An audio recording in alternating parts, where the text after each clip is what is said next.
கதையின் தலைப்பு ஒரு மன்னனின் கனவு, காலத்தை வென்ற கல்வெட்டுகள்.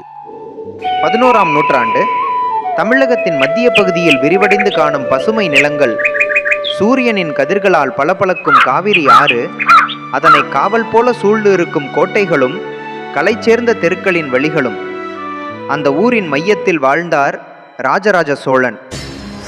அவர் வெறுமனே ஒரு பேரரசர் மட்டுமல்ல, ஒரு தெய்வீக கலைஞர், ஒரு வியப்பூட்டும் விஞ்ஞானியுமானவர். ஒரு நாள் இரவு தஞ்சாவூர் அரண்மனையில் ராஜராஜன் பலத்த சிந்தனையோடு விண்ணை நோக்கி பேசுகிறார். இந்த உலகம் என் பெயரை வெற்றிக்காக மட்டுமல்ல, அறிவுக்காக நினைவுகூர வேண்டும். இதை உறுதியாக மனதில் பதிய வைத்தார். அவர் கையில் ஒரு கட்டடத்தின் வரைபடம். அதுதான் தஞ்சை பெரிய கோயிலின் முதல் வடிவம்.